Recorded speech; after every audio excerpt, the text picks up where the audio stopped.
Estamos de volta com o terceiro e último bloco do nosso TV Câmara Entrevista. Se você chegou agora, eu te conto que o assunto é medicina ortomolecular.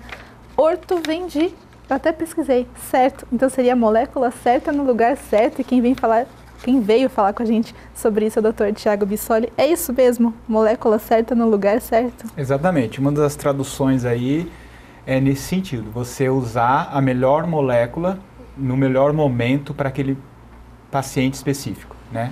Complicado. E não é. Não é. Com um pouquinho de estudo a coisa vai bem. Pois é. Tem uma dúvida que a gente queria tirar com o senhor, é que às vezes falam o problema atual é o excesso de sódio. Outros falam que é o excesso de açúcar. Qual é o problema? A gente sabe que os dois são problemas, excesso é sempre problema. Mas o que está mais preocupante hoje em dia? Tânia, é interessantíssimo, tá? Eu acho que se tiver que escolher o excesso de açúcar. Tá? Porque o açúcar não é só o açúcar branco, aquele açúcar refinado tradicional que a gente mais conhece. O açúcar são os carboidratos. E principalmente aqueles carboidratos de alto índice glicêmico.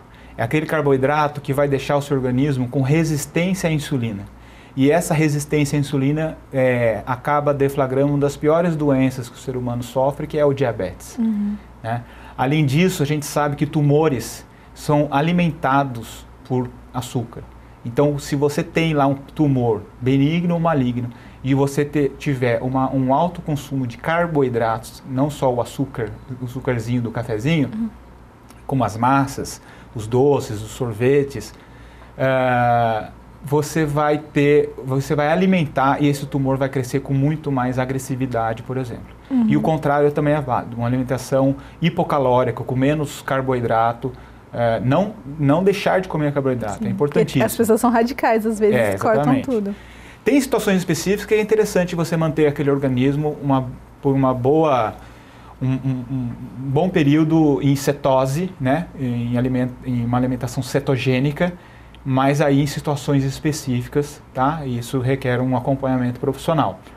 Mas de maneira geral, se tiver que excluir alguma coisa, eu excluiria um excesso do açúcar. Não o açúcar, mas o excesso, né?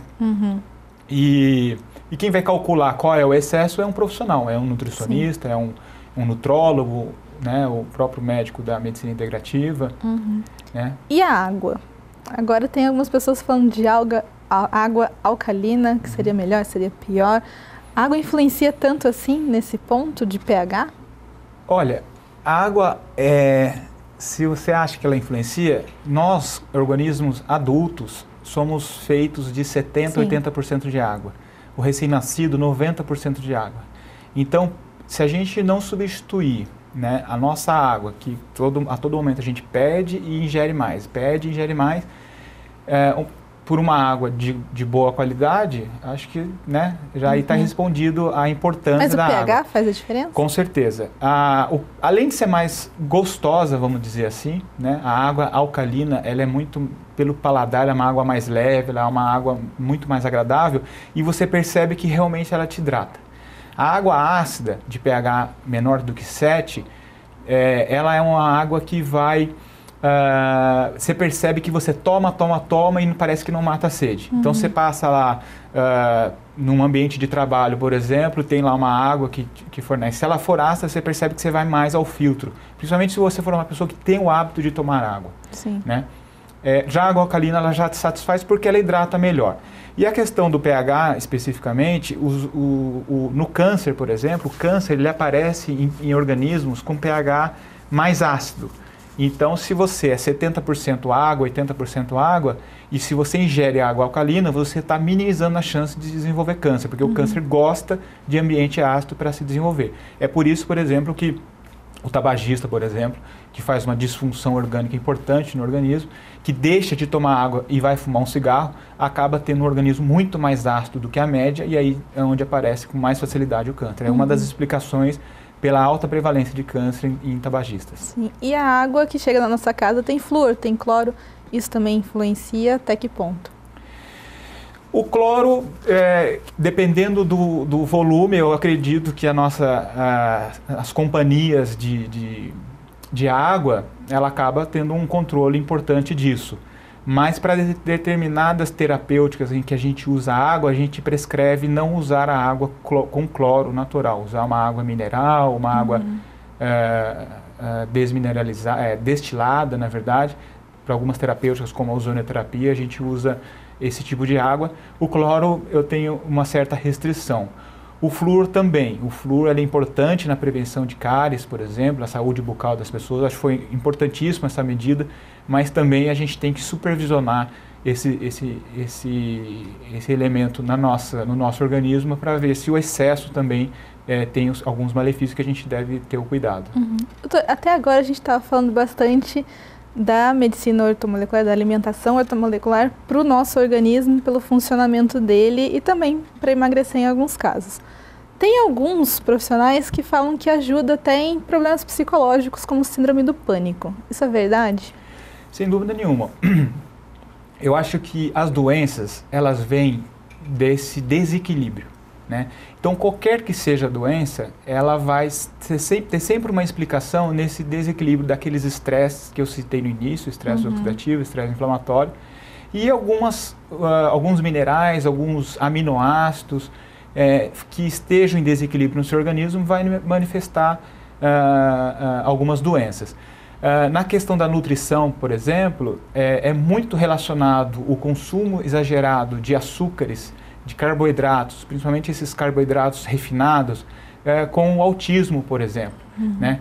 E muito também relacionado com as questões dos distúrbios de humor, como a ansiedade generalizada ou até a síndrome do pânico, né? Então, realmente, a nutrição como um todo, ela pode tanto ajudar muito como atrapalhar se você não tiver aqueles alimentos mais importantes presentes na sua vida, no seu cotidiano, e também o consumo, principalmente quando a gente volta aí na questão do açúcar, a gente sabe que dietas ricas em carboidratos refinados acaba piorando o aparecimento agravando o aparecimento dessas doenças, piorando a evolução dessas doenças. Então, nesse caso, seria um auxílio ao tratamento e não uma cura. Um auxílio, mas um auxílio e tanto. Acho que não dá para você, por exemplo, usar só um antidepressivo, um ansiolítico, um neuroléptico, que são as classes, um benzodiazepínico, né? São as classes que são de medicamentos que são usados comumente pela psiquiatria, se você não tiver o suporte da nutrição funcional.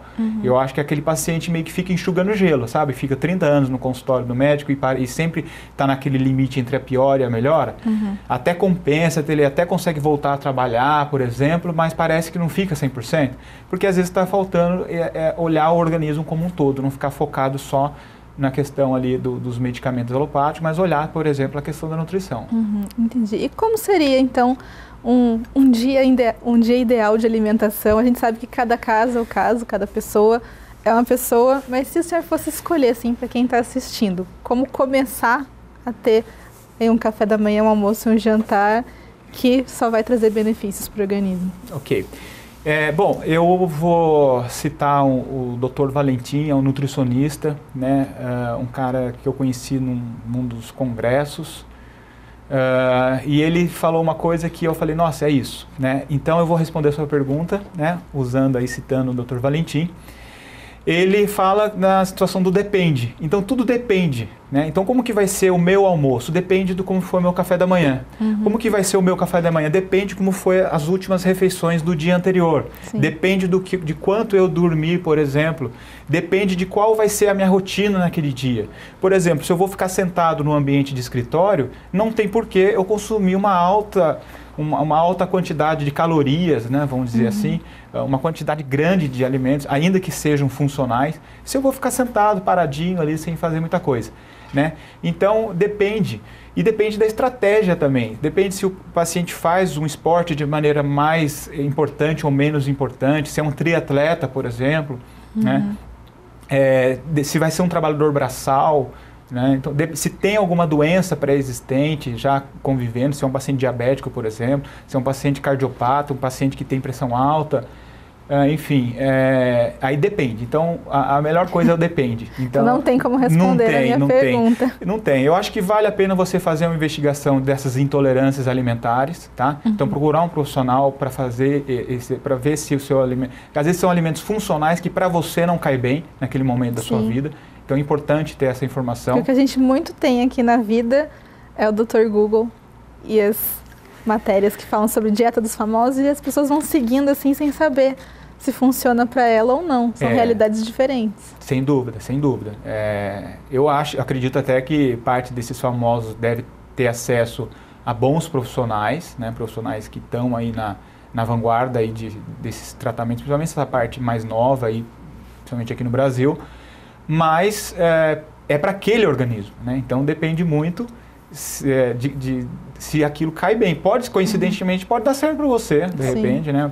A grosso modo, mas pode também não ser. Então, vale a pena fazer uma personalização do seu tratamento. Acho que essa é a melhor palavra.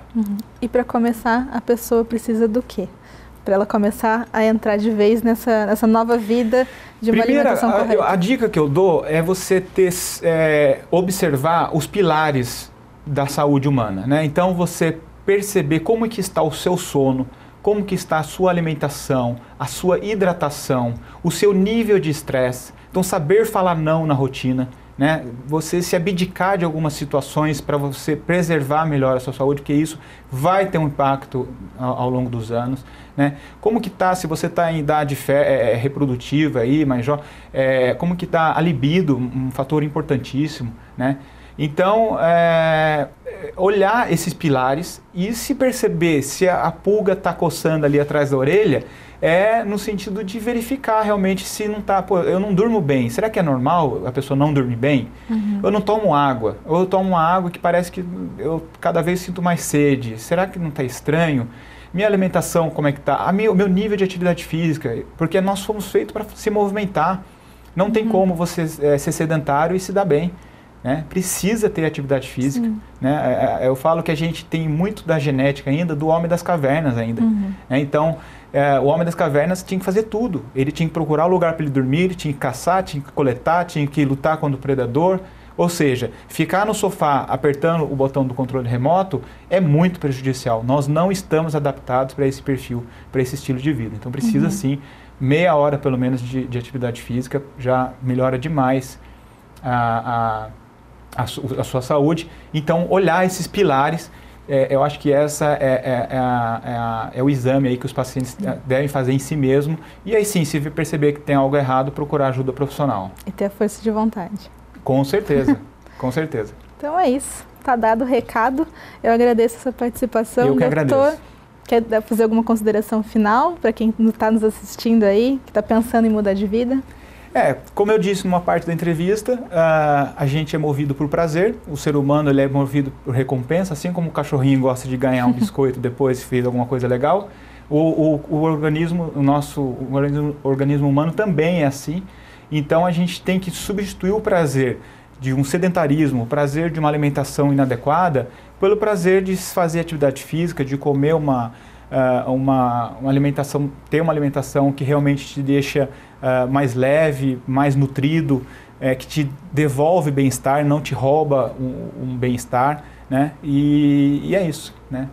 Então é isso. Eu agradeço de novo a sua participação, doutor. Esse foi o nosso TV Câmara Entrevista. Se você gostou, quer ver de novo ou quer mandar para alguém que tem interesse no assunto, vai no site, no Facebook, no YouTube. Você sabe que os links estão todos lá. E também acompanha a nossa programação, porque vez ou outra tem reprise e tem também muita coisa boa que você ainda não assistiu, eu garanto. Eu agradeço a audiência e até a próxima. Tchau, tchau.